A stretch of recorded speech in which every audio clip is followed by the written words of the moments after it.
صلی اللہ تعالی علیہ وسلم کا فرمان رحمت نشان ہے، من صلی علیہ فی یوم مئۃ مرۃ قضى الله له مئۃ حاجۃ سبعین منها لآخرتہ وثلاثین منها لدنیاہ، یعنی جو شخص یومیہ مجھ پر 100 مرتبہ درود بھیجے گا، اللہ پاک اس کو 100 حاجات اس کی پوری فرمائے گا،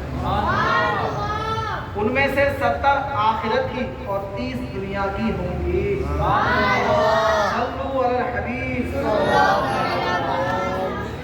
فرمان مصطفیٰ صلی اللہ علیہ وسلم، افضل العمل النیت الصادقہ، یعنی سچی نیت سب سے افضل عمل ہے۔ یہ عاشقان رسول ہر کام سے پہلے اچھی نیتیں کرنے کی عادت بنا لیجیے کہ اچھی نیت بندے کو جنت میں داخل کر دیتی ہے۔ بیان سننے سے پہلے ابھی اچھی نیتیں کر لیجئے، مثلا نیت کیجئے علم سیکھنے کے لیے پورا بیان سنوں گا، ادب بیٹھوں گا، قرآن بیان سستی سے بچوں گا، اپنی اصلاح کے لیے بیان سنوں گا، جو سنوں گا دوسروں تک پہنچانے کی کوشش کروں گا، یعنی بلغوا عنی ولو آیا۔ صلو علی الحبیب۔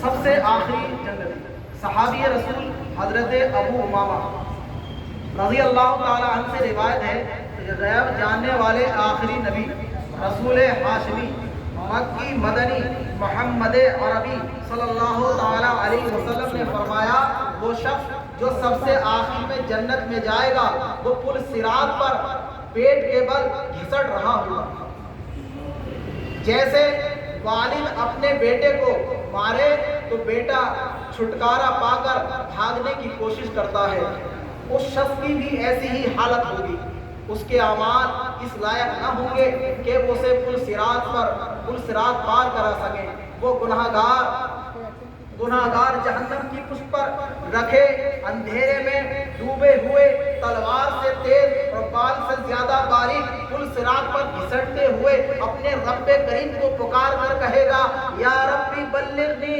یا ربی بلغ بالجنہ ونجنی من النار، یعنی اے رب کریم مجھے جنت میں پہنچا دے، اے میرے رب رحمان رحیم مجھے جہنم سے نجات دے۔ اللہ فرمائے گا، اے بندے اگر میں تجھے جہنم سے نجات بخشوں اور جنت عطا کر دوں تو کیا تو اپنے گناہوں اور خطاؤں کا اقرار کر لے گا؟ بندہ عرض کرے گا، مولا ہاں اے رب کریم تیری عزت و جلال کی قسم اگر مجھے جہنم سے نجات مل جائے گی تو میں ضرور اپنے گناہوں کا اقرار کروں گا۔ چنانچہ اسے پل صراط سے بآسانی گزار دیا جائے گا۔ اب بندہ سوچے گا، اگر میں نے اپنے گناہوں کا اقرار کر لیا تو کہیں ایسا نہ ہو کہ جہنم میں دوبارہ ڈال دیا جاؤں۔ اللہ پاک فرمائے گا، اے بندے اپنے گناہوں کا اقرار کر، میں تجھے بخش دوں گا، تجھے جنت عطا فرماؤں گا۔ بندہ کہے گا، نہیں مولا تیری عزت کی قسم میں نے کبھی کوئی گناہ نہیں کیا، نہ مجھ سے کوئی خطا ہوئی۔ اللہ پاک فرمائے گا، اے بندے میرے پاس تیرے خلاف گواہ ہے۔ بندہ گھبرا کر ادھر ادھر دیکھے گا، کوئی نظر نہیں آئے گا تو عرض کرے گا، اے اللہ گواہ کہاں ہے؟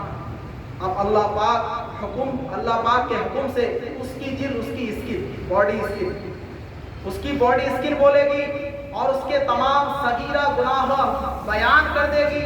اب اسے معلوم ہوگا کہ چھٹکارے کی کوئی صورت نہیں ہے، چھٹکارے کا کوئی راستہ نہیں ہے، چنانچہ اپنے گناہوں کا اقرار کرتے ہوئے عرض کرے گا، مولا تیری عزت کی قسم میں نے کبیرہ گناہ بھی کیے ہیں۔ اللہ پاک فرمائے گا، میں جانتا ہوں تو سب گناہوں کا اقرار کر، میں تجھے بخش دوں گا، تجھے جنت بھی عطا فرماؤں گا۔ بس بندہ اپنے تمام گناہوں کا اقرار کر لے گا، تب اسے جنت میں داخل کر دیا جائے گا۔ رسول اکرم نور مجسم صلی اللہ تعالی علیہ وآلہ وسلم نے فرمایا، یہ سب سے کم تر رتبے والا جنتی ہے۔ صلو علی الحبیب۔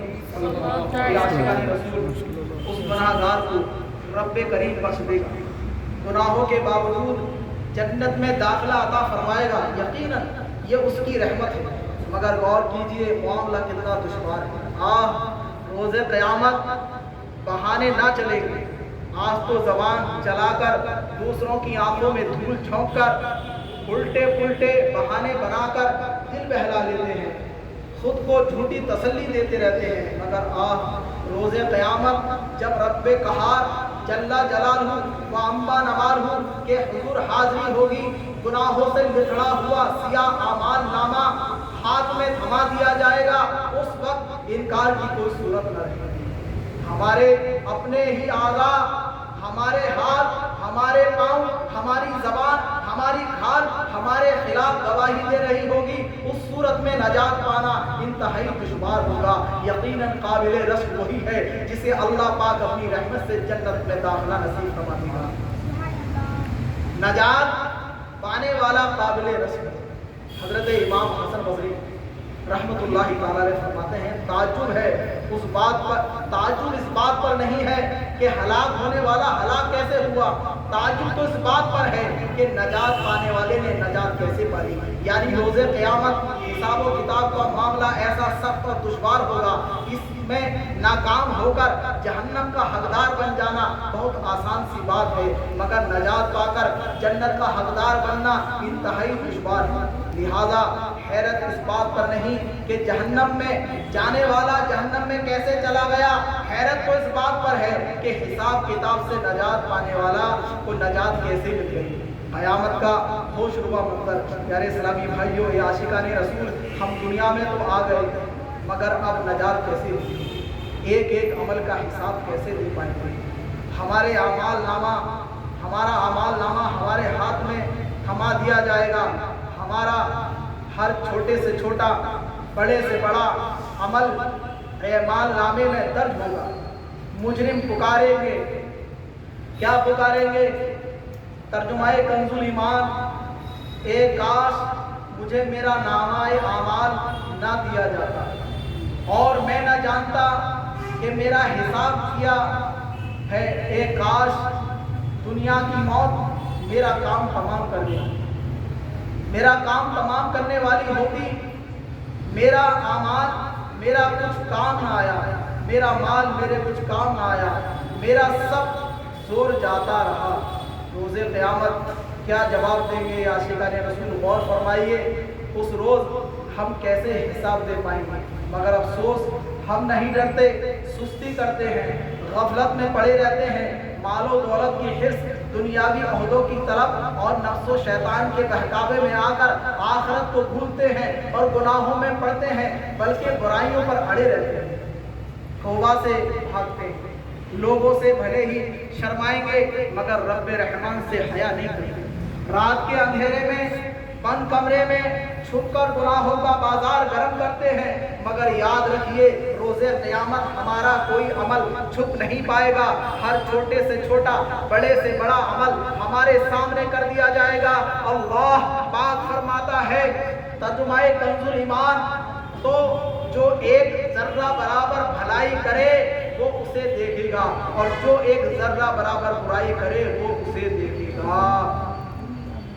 حضرت لقمان حکیم رحمت اللہ تعالی علیہ جو اللہ پاک کے نیک بندے ہیں، اللہ پاک نے آپ کو حکم، حکمت و دانائی عطا فرمائی، آپ نے اپنے بیٹے کو نصیحت فرمائی جس کا ذکر قرآن کریم میں بھی ہے۔ آپ نے فرمایا ترجمہ کنز الایمان، اے میرے بیٹے، برائی اگر رائی کے دانے کے برابر ہو، پھر وہ پتھر کے چٹان میں ہو یا آسمانوں میں یا زمین میں، اللہ اسے لے آئے، بے شک اللہ ہر باریکی کا جاننے والا خبردار ہے۔ ان اللہ لطیف خبیر، معلوم ہوا برائی چاہے کتنی ہی، بے شک اللہ پاک